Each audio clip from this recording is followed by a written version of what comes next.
Hello doctors.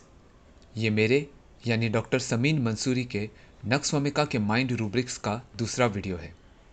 पिछले video में हमने सीखा कि कैसे नक्सवामिका अपने मकसद को हासिल करने के लिए सही और गलत दोनों रास्ते अपनाता है, और जब बिजनेस का स्ट्रेस मैनेज करना उसके लिए मुश्किल हो जाता है तो वो कैसे रिएक्ट करता है। Elements from discords between relatives and friends.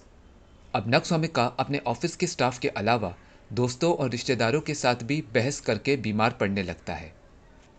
Elements from deceived friendship. Deceived friendship मतलब दोस्ती में धोखा देना। एक अस्थमा की पेशेंट ने कहा कि उसकी बचपन की सहेली ने कॉलेज में जलन के मारे उसके और एक लड़के के बीच गलतफहमी क्रिएट की। वो पेशेंट को उस लड़के से कभी बात नहीं करने देती थी, और अगर वो लड़का पेशेंट से बात करने आता तब भी वो ऐसा ही करती ताकि पेशेंट और वो लड़का दोनों दोस्त ना बन जाए।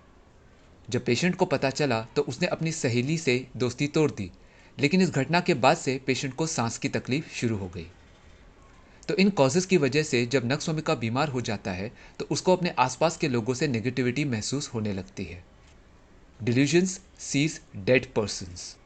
डेड मतलब मरा हुआ इंसान, यानी जिसमें जान नहीं है और इसलिए किसी भी तरह की फीलिंग्स या इमोशंस नहीं है। एग्जाम्पल, पेशेंट ने कहा, कहने के लिए परिवार में सब हैं, लेकिन ज़रूरत पड़ने पर कोई काम नहीं आता और कोई कुछ नहीं करता।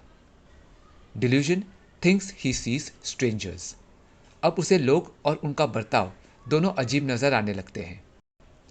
Delusions she is laughed and mocked at, and delusions he or she is insulted. Patient के अनुसार अब लोग उस पर हंसते हैं, उसका मजाक उड़ाते हैं और बेइज्जत करते हैं। एग्जाम्पल, एक लड़की ने कहा कि उसके घर वाले उसे देखकर हंसते हैं कि ये लड़की तो हमारे घर की काम वाली बाई है। Delusion everything is wrong. Patient को यह लगता है कि उसकी लाइफ में कुछ भी सही नहीं हो रहा है। Delusions, people carry on all sort of pranks with them and jesting averse too. जबानी मजाक उड़ाए जाने के साथ साथ नक्सवामिका को लोगों की हरकतें भी प्रैंक्स नजर आती हैं। उसे यही लगता है कि लोग शरारतें करके उसे दूसरों के सामने बेवकूफ़ या नासमझ साबित करना चाहते हैं। ये बात इस ईगो वाले नक्सवामिका से बिल्कुल भी बर्दाश्त नहीं होती। Dancing inability for. डांसिंग के दो मीनिंग्स हैं। एक, नाच या नृत्य जिसमें सुर और ताल के अनुसार क्रियाएं प्रस्तुत की जाती हैं, और दूसरा, जब कोई इंसान किसी की हर बात मानकर उनका पालन करता है तो हम कहते हैं कि ये तो उसके इशारों पर नाचता है, यानी जैसा दूसरा व्यक्ति कहता है पेशेंट बिल्कुल वैसा ही करता है। ईगो होने के कारण नक्सवामिका के लिए किसी और की मर्जी के मुताबिक काम करना असंभव होता है, तो ये किसी के भी इशारों पर नाचने से इनकार करेगा क्योंकि वो ऐसा नहीं कर सकता। Aversion to her own children, aversion to all persons, company aversion to cannot bear anybody, and conversation aggravates. परिवार और दोस्तों के साथ हुए झगड़े के कारण नक्सवामिका को खुद के बच्चे भी अच्छे नहीं लगते। वो अपने आसपास किसी की भी मौजूदगी बर्दाश्त नहीं कर पाता। कॉन्वर्सेशन में बातचीत के द्वारा समस्याओं को समझकर उनका समाधान ढूंढा जाता है, लेकिन ऐसा करना भी नक्सवामिका को अपसेट कर देता है। Generous too much for strangers, miserly towards his family, and estranged strangers, being kind with but not with his family and entourage. Generous मतलब किसी व्यक्ति या संस्था की मदद करने के लिए ज़रूरत से ज़्यादा पैसे दान करना। माइजर या एवराइस मतलब कंजूस। एस्ट्रेंज्ड यानी जो आपके अपने हैं, जिन्हें आप कभी प्यार करते थे, अब उनके प्रति परायों जैसा बर्ताव करना। अपने रिलेटिव्स के साथ डिस्कॉर्ड्स के कारण अब नक्सवामिका अपने परिवार से दूर होने लगता है और उनके साथ किसी भी तरह का रिश्ता नहीं रखना चाहता। अब उसे पराये और अजनबी लोग ज़्यादा अच्छे लगने लगते हैं और वो उनकी ज़रूरत से ज़्यादा मदद करता है, लेकिन अपने परिवार के लोगों के साथ कंजूसी करता है और उन्हें पैसे भी बड़ी बेदिली से देता है। एग्जाम्पल, पेशेंट की बेटी ने कहा कि डैड अजनबी लोगों को चंदे में 100 की जगह 200 रुपये दे देते हैं, लेकिन जब हम उनसे दिवाली में नए कपड़े खरीदने के लिए पैसे मांगते हैं तो हमें बोलते हैं कि नए कपड़ों की क्या ज़रूरत है, पिछले साल के कपड़े पहन लो, फिजूल खर्ची के लिए मेरे पास पैसे नहीं है। Extravagance for themselves and miserly as regards others. Avarice but squandering on oneself, and indifference apathy to the welfare of others. Extravagance मतलब जितने की ज़रूरत है उससे ज़्यादा खर्च करके महंगे दाम पर चीज़ें खरीदना। इंडिफरेंस मतलब किसी बात पर ध्यान इसलिए ना देना क्योंकि कोई और बात ज़्यादा ज़रूरी है। वेलफेयर मतलब भलाई या बेहतरी। नक्सवामिका पहले जैसा सेल्फिश बन जाता है और अब वो फिर से फिजूल खर्ची शुरू कर देता है। लेकिन इस बार वो सारे पैसे सिर्फ खुद पर खर्च करता है और बाकी लोगों को पैसे आसानी से नहीं देता। उसे अब ये लगता है कि उसने समाज की सेवा करने का ठेका नहीं ले रखा है जो सबको पैसे दान करता फिरे। अब से वो अपना पैसा सिर्फ खुद पर खर्चेगा। Elements from debauchery.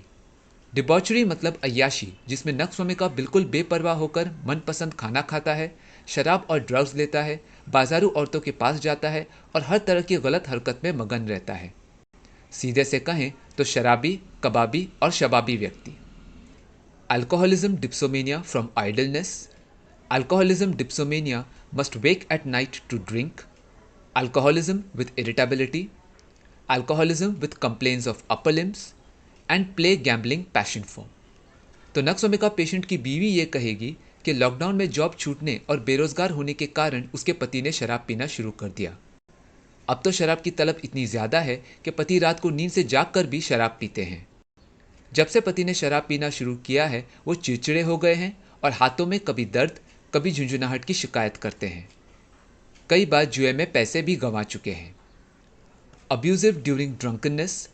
cruelty, brutality, inhumanity during drunkenness, forgetfulness in drunkards, and insanity in drunkards. Patient शराब के नशे में होश खो बैठता है, गालियां देता है और अपने आसपास के लोगों को बड़ी बेरहमी से मारता पीटता है, लेकिन उसे अपनी कोई भी हरकत याद नहीं रहती। वो पागलों जैसा बर्ताव करने लगता है। Sadness in drunkards, jealousy during drunkenness and kill desire to drunkenness during. Nux vomica शराबी को अपनी नाकामी और बेकारी का दुख होता है और अपने से ज़्यादा कामयाब या अमीर लोगों से जलन होने लगती है कि जब हमारे पास पैसा नहीं है तो फिर दूसरे के पास इतना पैसा क्यों है, उनके पास भी इतना पैसा नहीं होना चाहिए। वो अपनी लाइफ की सारी प्रॉब्लम्स को और इन प्रॉब्लम्स को क्रिएट करने वालों को ख़त्म कर देना चाहता है। Jealousy, quarrels, reproaches, scolds. Quarrelsome from jealousy with unchaste expressions and weeping aloud after quarrelsome attack. Jealous होने पर नक्सवामिका झगड़ा करता है और सेक्सुअली ऑफेंसिव शब्द और जेस्चर्स से सामने वाले का अपमान करता है। एग्जाम्पल, एक औरत अपने हस्बैंड को ऑफिस में फ़ोन करके अपनी बहन के स्विट्जरलैंड वेकेशन ट्रिप के बारे में या अपनी सहेली के नई खरीदी हुई गाड़ी के बारे में खबर सुनाकर अपने पति से झगड़ा करती थी कि देखो दूसरों के हस्बैंड अपनी वाइफ के लिए क्या क्या करते हैं और एक तुम हो। और झगड़ा होने के बाद वो जोर जोर से रोती थी।